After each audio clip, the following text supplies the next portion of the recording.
To Channel 44, I am Mercy Gashegu to bring you this morning's news update live here on Channel 44.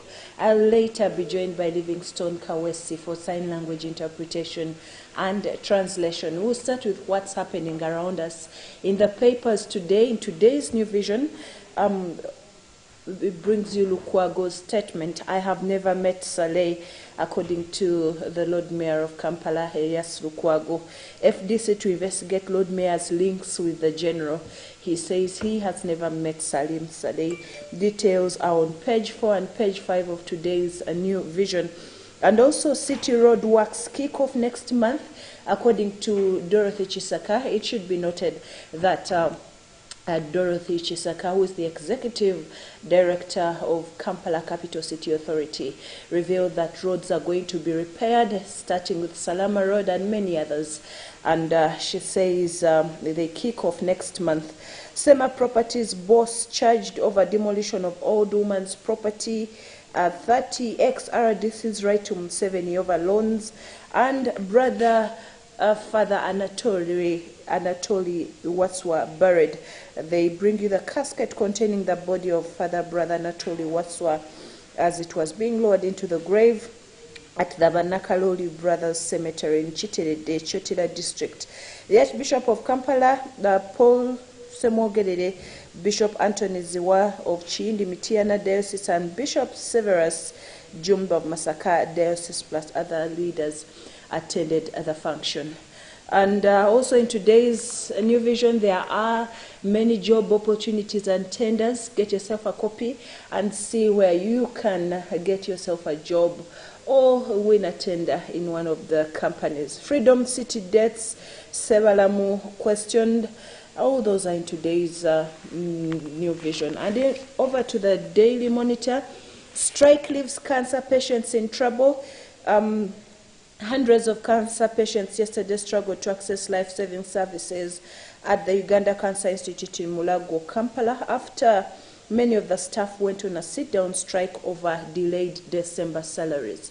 It's in today's Daily Monitor. And also, truck drivers protest extortion at Elegu border, and tenders and deals at Afrexim, Bank, Caritas, Dino, CPP, Total, Code Aid, MSH, UNRA, Kalangala, and many others in today's Daily Monitor. And also from City Stampede, what mall owner told police over the New Year event. And in other news, police to crack down on border borders and bus operators. FDC wants General Saleh to clear air over Lukwago. And also government designing new exam papers for senior students. It's all in today's Daily Monitor. Because of time, allow me to take you straight into today's international news update.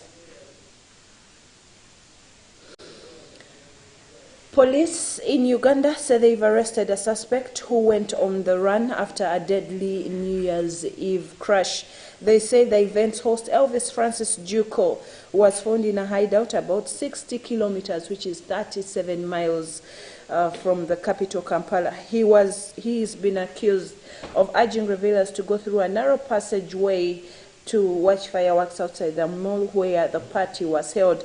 The event organizers closed other exits to prevent people who hadn't paid from accessing the venue. At least 10 people died in the crash, most of them children.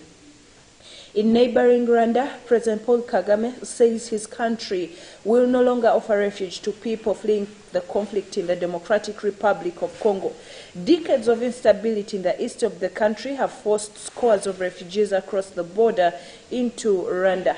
He says this is not Rwanda's problem, and he added that he is refusing that Rwanda should carry this burden. He said the rest of the world had completely missed the point when it came to eastern DRC Congo. The real threat to security, in his view, is what he describes as the remnants of Hutu extremist forces who tried to wipe out his Tutsi ethnic group in 1994 genocide. Rwanda is being accused of backing the M23 rebel group which the country has always denied. The rebel group has captured swathes of territory in recent months, sending tens of thousands of refugees across the border into Rwanda. And in Brazil, former Brazilian President Jair Bolsonaro has been admitted in hospital with abdominal pain to a hospital in Florida, according to his wife. It comes a day after thousands of his supporters stormed government offices in the Brazilian capital. Mr. Bolsonaro was taken to a hospital near Orlando yesterday, according to reports. The former president was stabbed in 2018 and has since struggled with abdominal pain on occasion. On Instagram yesterday, Michelle Bolsonaro confirmed that her husband was under observation due to abdominal discomfort. And still in Brazil, about 1,500 people have been held after supporters of ex-President Jair Bolsonaro stormed Congress, according to the presidential palace and the Supreme Court in the capital, Brasilia. The rioting came a week after President Luiz Inácio Lula da Silva was sworn in. He condemned the terrorist acts and vowed to punish the perpetrators. Mr. Bolsonaro has not admitted defeat in October's tight election that divided the nation and flew to the United States before the handover on the 1st of January. Yesterday, he was admitted to hospital in Florida with abdominal pain. In Asia, jailed Hong Kong media tycoon Jimmy Lai his international legal team have asked the UK Prime Minister Rishi Sunak for an urgent meeting ahead of his trial on national security charges later this year. The trial on charges of colluding with foreign forces and sedition could see Mr. Lai, who holds British nationality, spend the rest of his life in prison. The lawyers described the case against him as deeply concerning and emblematic. Jimmy Lai has already been in detention for 2 years, facing numerous charges. In December, he was sentenced to an additional 5 years and 9 months for breaking a lease agreement at the newspaper headquarters. His supporters say all the charges against him are politically motivated. Mr. Lai founded pro-democracy newspaper Apple Daily. For more than 25 years, his tabloid was seen as the only opposition newspaper in Hong Kong. However, the newspaper was forced to close in June 2021 when its accounts were frozen and a number of senior staff were arrested under Hong Kong's national law. In the United States, the U.S. Justice Department is reviewing potentially classified documents found in President Joe Biden's former office at a think tank, according to the White House. About 10 of the files were discovered in a locked closet at the Penn Biden Center in Washington in November by Mr. Biden's legal team, according to his lawyer. The batch has been handed over to the National Archives. Mr. Biden's predecessor, Donald Trump, is facing a probe for taking classified files to Florida after his presidency. According to the press, the FBI is involved in the inquiry into classified documents found at the Penn Biden Center, and U.S. Attorney General Merrick Garland has been asked to review the papers. The first ever satellite mission launched from UK soil has ended in failure. A jumbo jet operated by the American Virgin Orbit company carried out a rocket of New Quay, Cornwall, to release it high over the Atlantic Ocean. The rocket ignited and appeared to be ascending correctly, but word then came from the company that the rocket had suffered an anomaly.